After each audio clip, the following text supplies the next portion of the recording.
Que a Libertadores da América é um evento importante, a gente já sabe, né, player? Agora, por que ela se faz única no meio de tantos torneios de futebol que temos pelo mundo? Você sabe como começou essa história? Você sabe como começou essa trajetória? Se prepara, player, para uma viagem no tempo. Ei, futebol player, Guto aqui. Você sabia que a Libertadores está há mais de 6 décadas com jogos pesados, torcidas inflamadas e o sangue fervendo a cada disputa de bola em prol de um único objetivo? O curioso é que no seu próprio nome tem um legado que essa competição quer deixar, o legado da libertação. E você consegue me dizer como tudo isso começou? Player, pra gente aprender mais com essa história não adianta, eu preciso voltar algumas décadas atrás. A coisa toda surgiu com base no desejo de criar um torneio para reunir os clubes de campeões de cada país da América do Sul. A tradicional competição teve sua origem no congresso da CSF, realizado no Rio de Janeiro em 1958. Vocês verem que não era tão simples assim.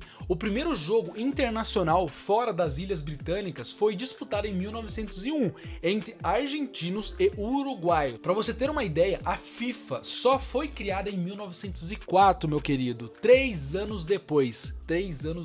Durante o início da década de 1910, os torneios amistosos eram comuns entre as seleções da América do Sul.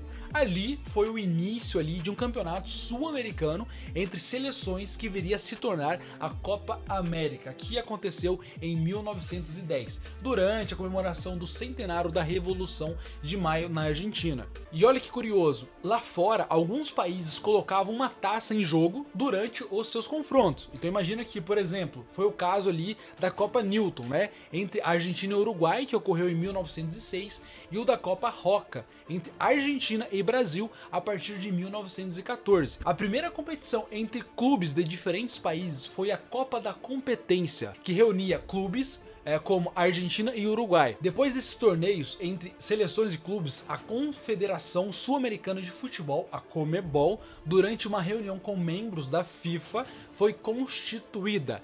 Isso mesmo, player, isso foi em torno ali de 1916, em Buenos Aires. Depois disso a coisa começou a acelerar, veio a primeira edição do Campeonato Sul-Americano de Seleções, que aconteceu naquele mesmo ano, na Argentina. Além dos anfitriões, né, ou seja, aqui os tiozões da casa, também participaram Brasil, Chile, Uruguai, que seriam os únicos países com seleções formadas naquela época. E por que só eles, players? Por que só eles que tinham, né? Acredite ou não, outros países sofriam a falta de desenvolvimento no futebol. No ano seguinte, o torneio já respondia por Copa América e ganhou um troféu oficial para suas edições seguintes, com exceção do ano de 1918, que foi adiado por conta de um surto de gripe espanhola no Rio de Janeiro. Depois disso, o Brasil conquistou o torneio pela primeira vez em 1919. Nessa época, a Argentina, Brasil, Chile e Uruguai já faziam parte da Conmebol desde o início ali da sua criação. Depois entraram Paraguai, Peru, Bolívia, Equador, Colômbia e Venezuela. A Copa Rio da Prata foi disputada em 1914 e voltou ali a acontecer em 1916, continuando, né, sendo realizada até o ano de 1955. A América do Sul foi um evento muito importante para a vivência do futebol. Serviu para registrar os jogos e para criar a primeira confederação internacional. Se na década de 1910 tivemos os primeiros desenhos ali dos torneios, da década seguinte a organização de fato dos mesmos, a década de 1930 foi essencial para a sua profissionalização, né? E com essa jornada, o profissionalismo no futebol sul-americano começava a unificar as fronteiras e a reacender a ambição de reunir os times de continente em uma só competição. Em 1948 acontece o primeiro marco da Libertadores. Depois de alguns anos ali de insistência, né, dos dirigentes chilenos, né, que lutavam para realizar uma competição em que outras equipes de outros países pudessem participar, foi criado o projeto de um campeonato de campeões. Então começou com um esboço, galerinha. O Vasco da Gama foi o representante brasileiro por ser o campeão do Rio de Janeiro em 1947. O campeonato carioca era considerado o mais importante do país, já que não existia outro campeonato nacional até 1959. Na época a Colômbia não teve representante, porque seu campeonato nacional só começaria a partir daquele ano. Já a Venezuela apenas faria parte da Conmebol em 1952, então também estava fora. Agora, o que aconteceu com o Paraguai não foi brincadeira, player. Não enviaram jogadores à competição por causa da guerra que rodeava ali o país a partir de 1947. Esse torneio foi disputado no sistema de todos contra todos, sem choro e vela. O Vasco da Gama se tornou campeão após 4 vitórias e 2 empates, desbancando o maior vencedor da Copa do Rio da Prata, o River Plate. Esse foi o primeiro título do clube brasileiro no exterior. Outro fato interessante do Campeonato Sul-Americano de Campeões, e que mudou também, né, a questão ali da história do futebol europeu, foi a presença dos jornalistas franceses Jacques Ferrand e Gabriel Hanotti, que cobriram todo o evento. E agora presta atenção, se liga que você vai entender o porquê que eles são peças fundamentais para a continuação dessa história. Poucos anos depois, no ano de 1951, em parceria com o Torino Barassi, o cara que era o bravo ali da FIFA, promoveram na Europa a ideia de um torneio que reunisse clubes de diversos países no Rio de Janeiro. A primeira edição da Taça Rio foi lançada. Já era o início de um campeonato mundial que estava criando forma e contou com representantes de 5 nações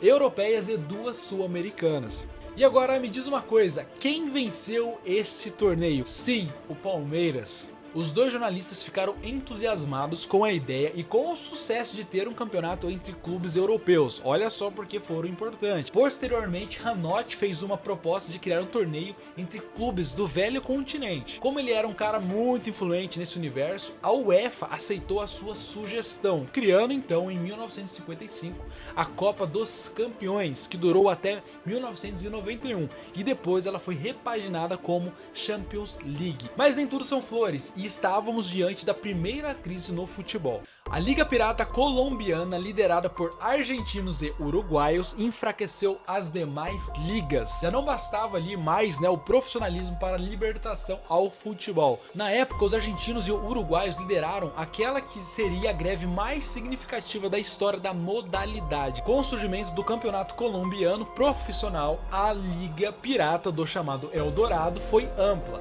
Como não era afiliado à FIFA, os clubes charlatões ali da época não pagavam os valores das transferências, né, dos jogadores, e com isso atraíam os melhores jogadores pagando salários luxuosos para jogar em seus times, sempre dando aquele famoso jeitinho. E não era jeitinho brasileiro, hein, rapaziada? Pelo menos eu acho que não. E foi aí então que ficou bem fácil formar as verdadeiras panelinhas do futebol, incluindo jogadores do calibre de Di Stefano, Pedernera, Nestor Rossi e mais alguns ali da época. Se o ambiente era sedutor aos europeus, imagine então para os sul-americanos, né? Com o futebol profissional ainda nos primeiros passos. A Liga de Maio encheu de jogadores sudacas, especialmente argentinos, né? A ponto de até hoje haver mais argentinos artilheiros do que colombianos. Mas desse jeito também, cara, se o argentino não chegasse nisso aí, pelo amor de Deus, acho que nunca, né, o Hermanos ia conseguir chegar ali no topo. Mas meu caro player, se liga nisso, por mais que tivesse enfraquecido as demais ligas, a semente já estava plantada. Já era tarde demais para tirar essa ideia da cabeça do continente inteiro. Em 1960 surge a Copa dos Campeões da América, outro marco importante para a história. Em 1958, durante o Congresso Sul-Americano no Rio de Janeiro,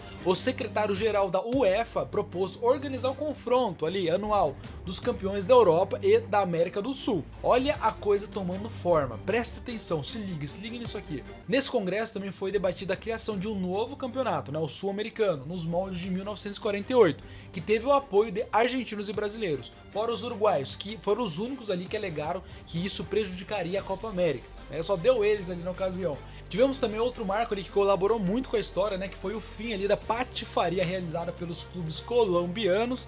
E naquele ano, em 1957, e na primeira edição de 1959, a Copa América voltaria a viver o seu maior esplendor. Aprovado o projeto, ficou decidido então que apenas os campeões de cada país poderiam disputar o torneio. Com exceção do Brasil, todos os outros países já disputavam seus campeonatos nacionais. Com a criação da Copa dos Campeões da América, a Confederação Brasileira organizou o primeiro campeonato brasileiro em 1959, no qual apenas os campeões estaduais de 1958 poderiam participar, e não para por aí. Ele ficou conhecido como Taça Brasil. Os campeonatos nacionais ficaram mais disputados e mais profissionais a partir de 1959, pois, além do prestígio de se tornar campeão nacional, o clube teria direito, de disputar a Copa dos Campeões, que definiria o melhor time do continente. Na primeira edição de 1960, participaram os campeões de 7 países. O Bahia, campeão da Taça Brasil de 1959, foi o primeiro clube brasileiro a disputar o torneio. Enfim, no dia 19 de abril de 1960, no estádio Centenário Montevidéu,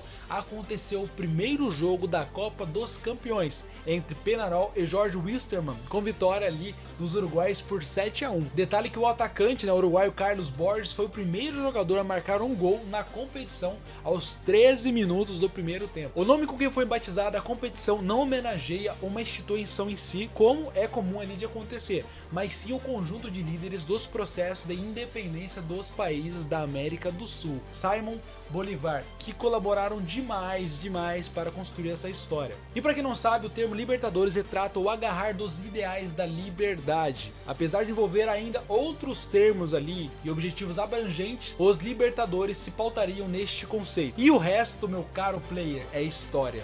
Agora imagina para quem viveu tudo isso, que doideira!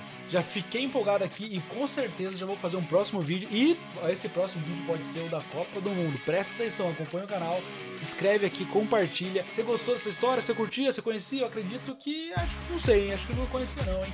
Então se você chegou até aqui, eu quero saber a sua opinião. Comenta aqui embaixo, compartilha com seus amigos, compartilha com quem ama futebol. Não esquece de ativar o sininho. Eu vou ficando por aqui e até a próxima.